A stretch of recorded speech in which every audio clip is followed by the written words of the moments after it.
오늘은 갈라디아서 6장 15절 말씀을 통해서 우리가 추구해야 할 것과 싸워야 할 것이라는 제목으로 하나님의 말씀을 함께 살펴보도록 하겠습니다. 얼마 전 미국 하원에서 개회 전 목사님 출신의 한 의원이 했던 기도가 논란이 된 적이 있습니다. 미국은 기독교가 주류를 이루는 사회답게 국가의 지도자들이 회의를 시작하기 전에 먼저 하나님께 기도하며 지혜와 인도하심을 구하는 아름다운 전통이 있습니다. 대통령에 취임할 때도 성경에 손을 얹고 하나님 앞에 선언을 하지 않습니까? 또한 모든 집회에도 We trust in God이라는 문구가 적혀 있습니다. 그런데 그러한 미국의 실제 모습과 내용은 어떻습니까? 기도를 한 그 목사님은 오랫동안 미주리 지역에서 목회를 한 목사님으로 하원 의원이 된 사람입니다. 그런데 기도의 내용을 보니 하나님 앞에 나라의 안정과 보호를 구하며 또 회의를 잘 인도해 주실 것을 기도한 후에 그 끝마침이 개신교가 주류를 이루고 있는 미국에서 In Jesus Christ's name으로 끝나지 않고 단일신이신 하나님 그리고 힌두교의 브라마 많은 이름들로 많은 다른 믿음에 의해 알려진 신의 이름으로 기도를 드립니다 라고 했습니다. 그리고 아멘과 덧붙여서 A woman이라고 기도를 마쳤습니다. 이러한 모습을 볼 때 이것은 천주와 만물을 지으시고 주관하시는 우리 하나님께 하나님 아버지께 기도를 드리는 것이 아니라 사람을 의식하고 피조물인 사람과 우상에게 기도했을 뿐입니다. 오늘날 우리가 살아가는 세상 그리고 모든 나라들이 부러워하며 자유민주와 복지의 모델이 되며 그래서 가난한 나라와 핍박받는 사람들이 동경하던 그러한 미국의 현실을 우리에게 보여주고 있지 않은가 생각해 봅니다. 우리는 신문과 뉴스를 보면서 지도자들의 언행과 정책을 보면서 실망을 할 때가 많습니다. 저들의 상식과 양심에 도무지 맞지 않는 그러한 모습들 때문입니다.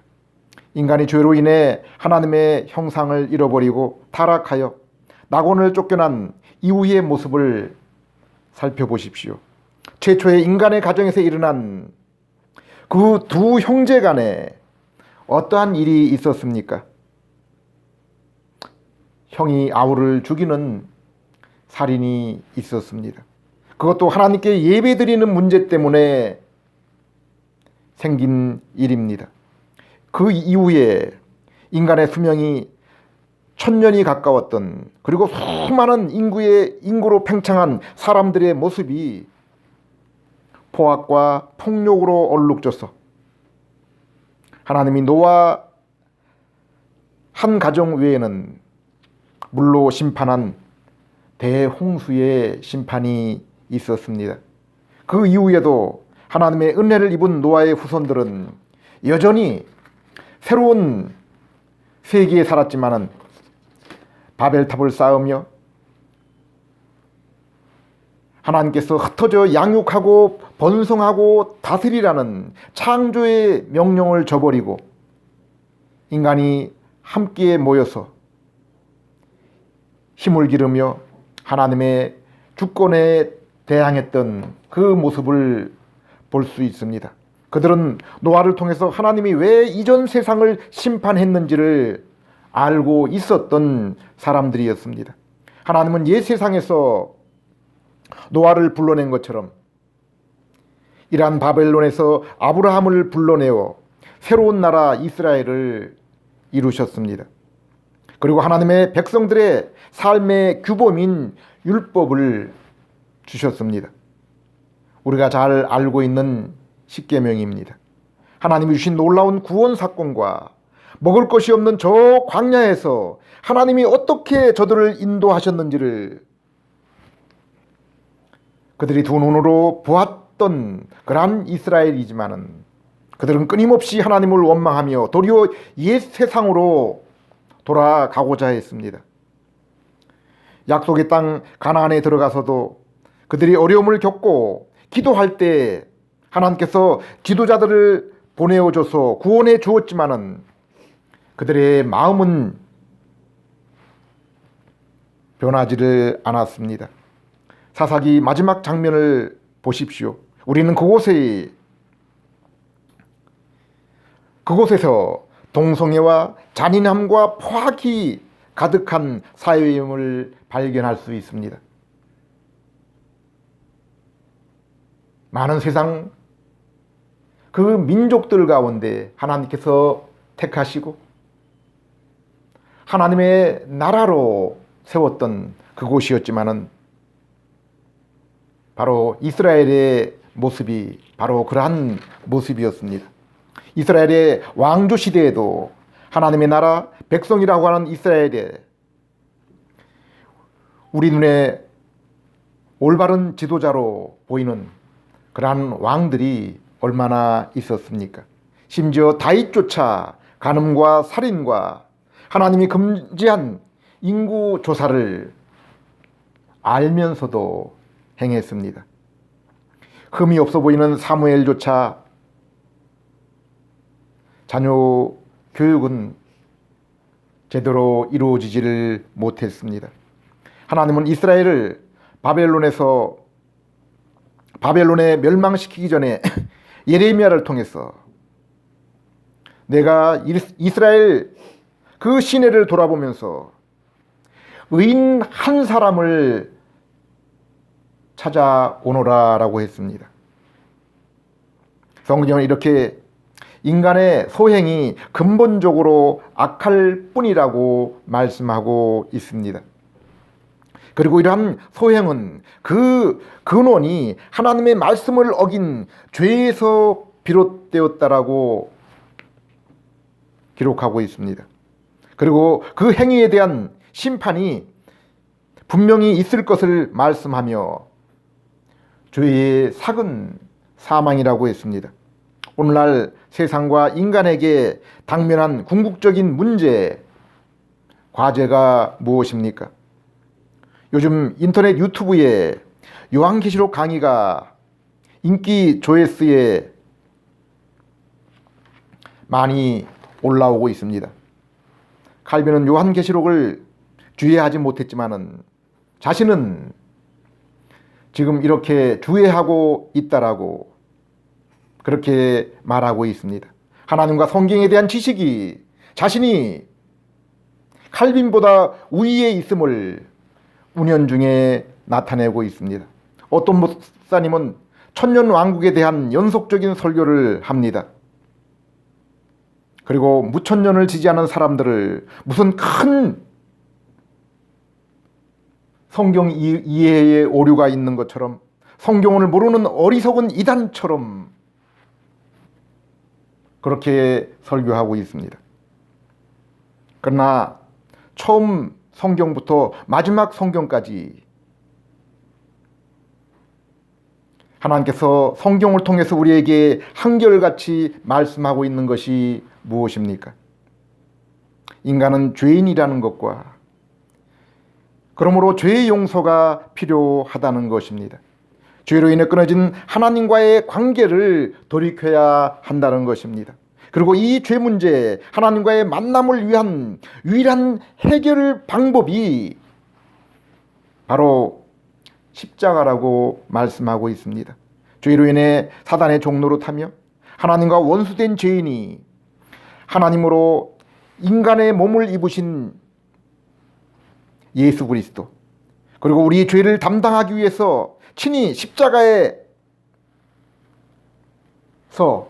그 죄의 짐을 지신 예수 그리스도를 믿을 때 죄인인 우리가 죄 용서를 받고 하나님과의 관계가 회복이 된다라는 말씀입니다.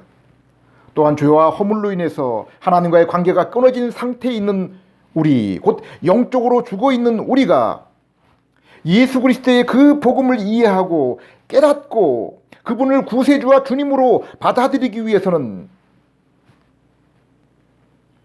성령 하나님의 전적인 도움, 곧 중생이 필요함을 말씀하고 있습니다.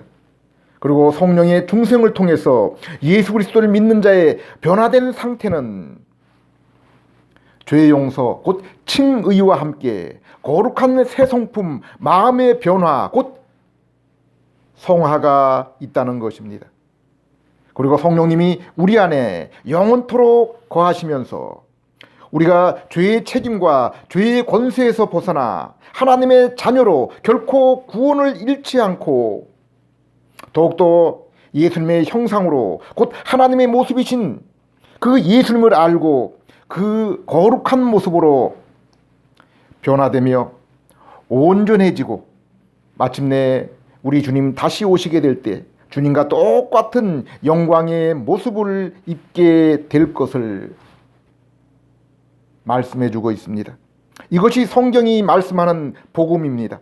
사도들이 우리에게 힘써 가르쳤던 그 말씀의 핵심입니다.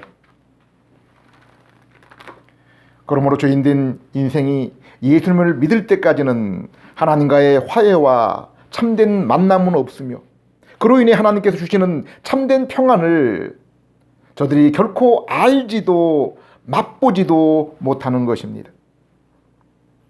어거스틴과 제가 좋아하는 아더 핑크 목사님은 이러한 인생의 문제를 해결하고 참 평안을 얻기 위해서 종교와 명상을 추구하며 오랫동안 방황했습니다. 저에게도 그러한 때가 있었습니다. 바로 이러한 자들에게 예수님은 말씀합니다.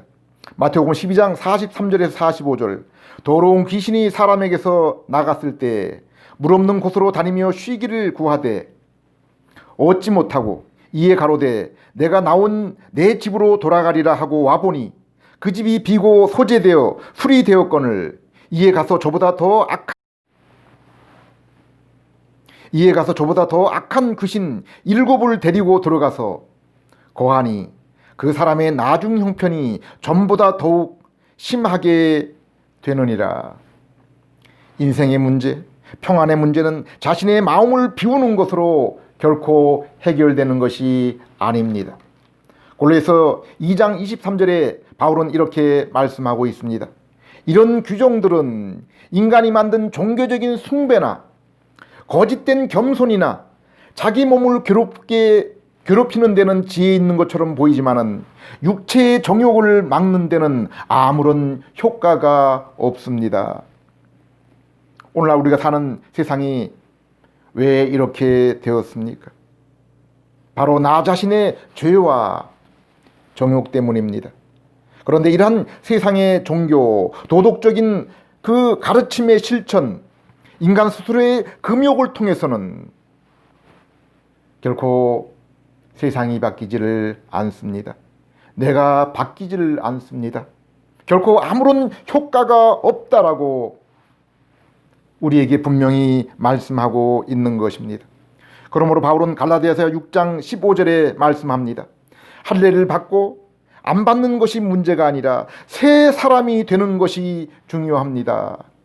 할례를 받고 안 받는 것이 문제가 아니라 우리가 평안을 얻기 위해서, 구원을 얻기 위해서 우리의 힘으로 이것을 채택하고 이러한 방법, 저러한 방법으로 힘써 노력하는 것이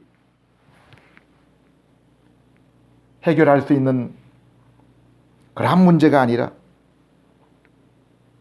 오직 위로부터 주어지는 하나님의 은혜를 통해서 새 사람이 되는 것이 중요하다라고, 필요하다라고 말씀하고 있습니다.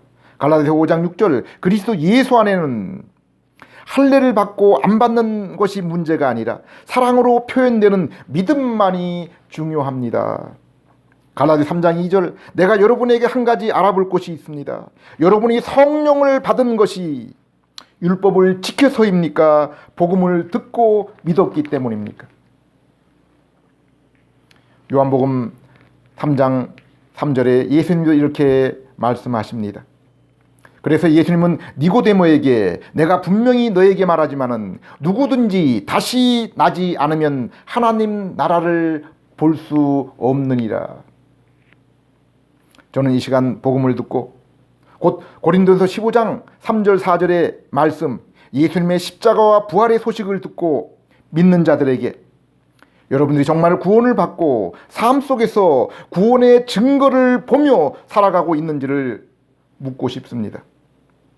고린도서 1장 30절, 여러분은 하나님 때문에 그리스도 예수 안에 있게 되었는데 예수님은 하나님으로부터 와서 우리에게 지혜가 되셨고 우리를 의롭게 하고 거룩하게 하며 우리의 죄값을 지불하여 우리 죄를 구원해 주신 분이십니다. 여러분은 지금 구원받은 모습으로 구원의 증거를 가지고 살아가고 계십니까? 히브리서 14장 12절에 아무도 거룩함이 없이는 주님을 뵐 수 없다고 했습니다. 우리 주님과 사귈 수 없다고 했습니다. 우리 주님과 동행할 수 없다고 했습니다. 마태복음 5장 8절, 마음이 청결한 사람이 하나님을 본다고 했습니다. 저는 이 시간 존 라일 목사님의 거룩이란 설교를 인용해서 이 땅에 주님의 모습을 보며 거룩한 사귐을 나누는 사람들의 몇 가지 그 모습에 대해서, 습성에 대해서 말씀을 드리겠습니다. 첫째로 하나님을 뵙는 거룩한 사람은 하나님의 생각을 그 마음에 담습니다. 품습니다. 이를 위해 성도는 끊임없이 말씀을 읽고 묵상하며 그렇게 살기를 기도하고 힘씁니다. 둘째로 거룩한 사람은 죄로 드러난 모든 것을 피하고 그리고 하나님께서 알려주신 모든 계명을 지키려고 애씁니다.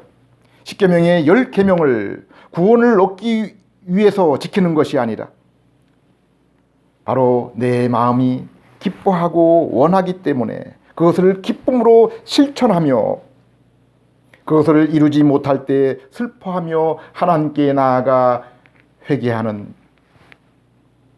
그러한 모습입니다. 셋째로 거룩한 사람은 우리 주 예수 그리스도처럼 되고자 분투합니다. 예수님을 구원을 얻기 위한 믿음의 대상으로 모실 뿐 아니라 우리가 힘써 따라야 될 삶의 기준과 목표로 살아가는 그러한 사람들입니다. 넷째로 거룩한 사람은 성령의 9가지 열매가 자신의 삶 속에 나타남을 보며 그것이 더욱 온전히 나타나기를 인내하며 말씀과 기도로 살아갑니다. 갈라디아서 5장 22절, 그러나 성령님이 내주하는 생활에는 사랑과 희락과 화평과 오래 참음과 자비와 양성과 충성과 온유와 절제니 이 같은 것을 금지할 법이 없느니라.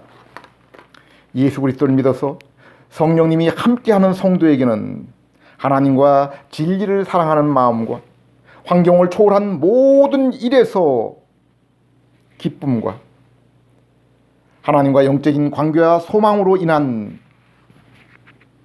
마음의 평강이 자리 잡고 있습니다. 그리고 세상과 사람을 향하여 오래 참음과 긍휼히 여기는 마음과 구제와 선행이 따릅니다. 그리고 자신에게는 변절하지 않는 변함없는 그러한 마음과 겸손한 모습과 말씀을 삶 속에서 균형 있게 잘 적용하며 말씀에 지나치거나 미치지 못하는 일이 없게 합니다. 또한 성도에게는 예수님을 알아나가면서 신앙의 경륜이 차면서 더욱 풍성한 성령의 열매가 맺혀져 가는 것을 보게 됩니다.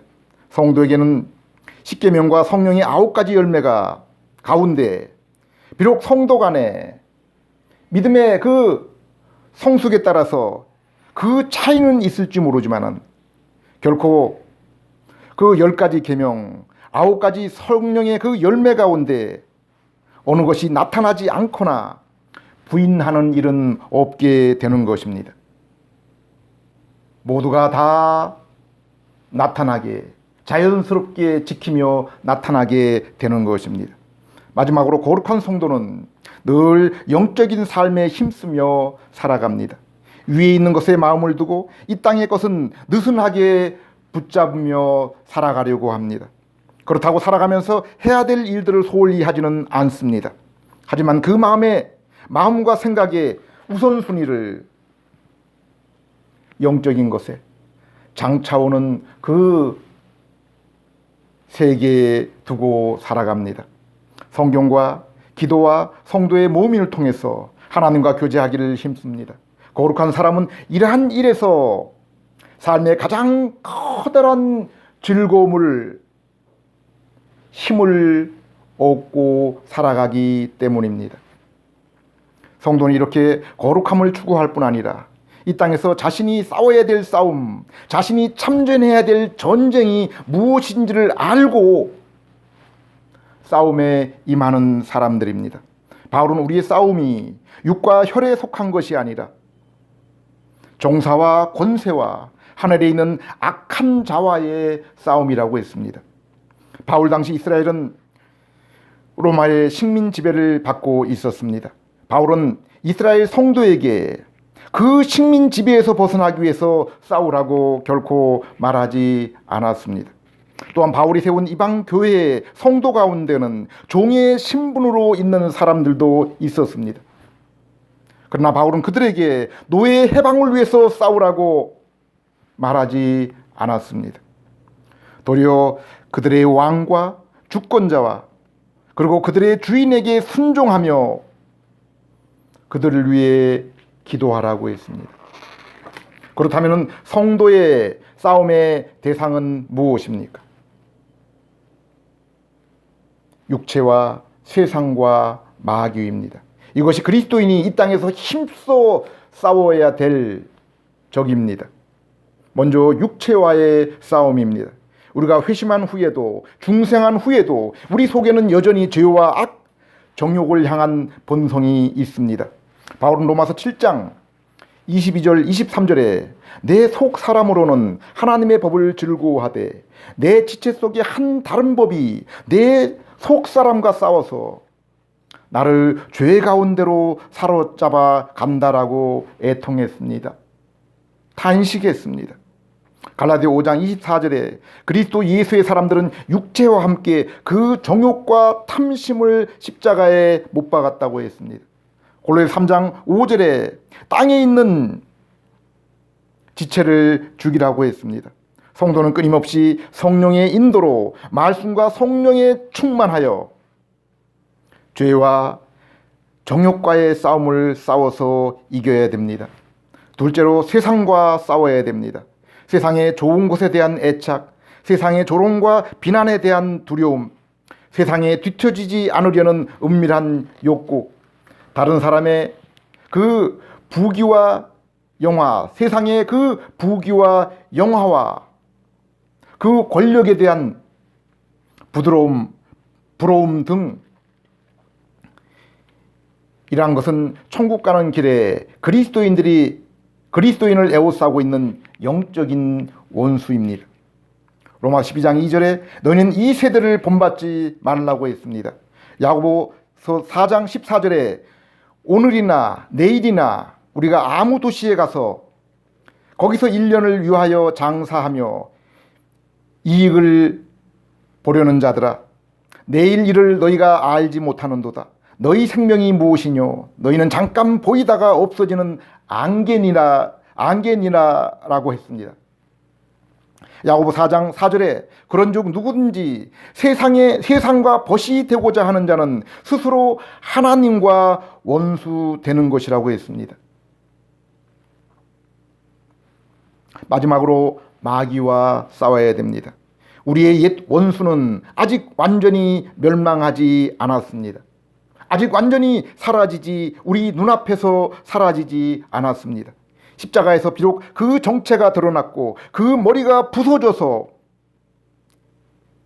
장차 패배하기로 멸망당하기로 되어 있지만 아직까지 활동하고 있습니다. 마치 무저갱 앞에서 막다른 골목의 개처럼 울부짖으며 저항하며 삼킬 것을 찾고 있습니다. 그러므로 에베소 6장에 성도는 하나님의 전신갑주를 입으라고 있습니다.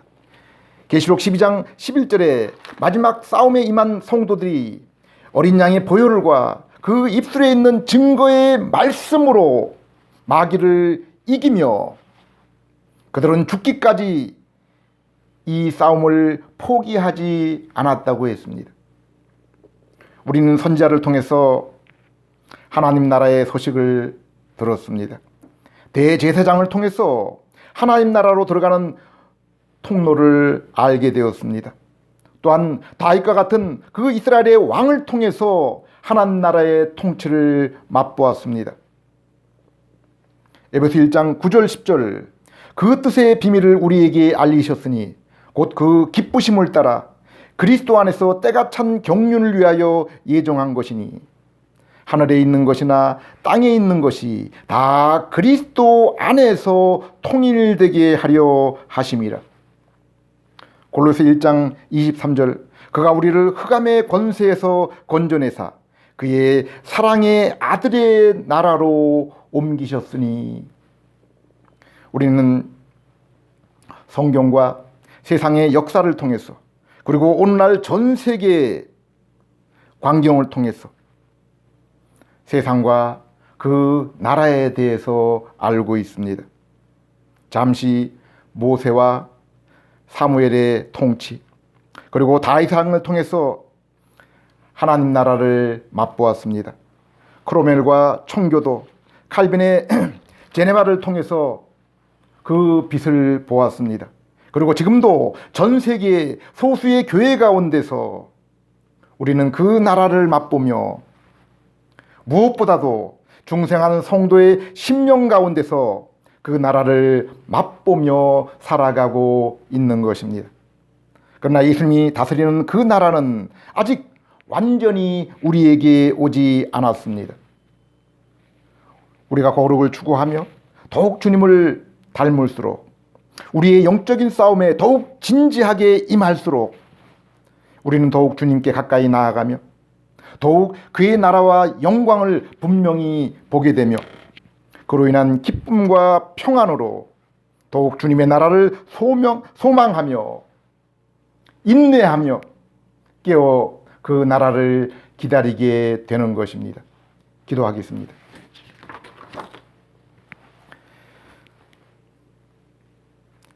하나님 아버지, 이 시간도 말씀을 통해서 세상 나라들의 모습과 그 종말을 알려주심을 감사드립니다. 우리가 이 땅에서 소중히 여기며 추구해야 할 것과 정신을 차려 싸워야 될 것이 무엇인지를 밝혀주심을 감사드립니다.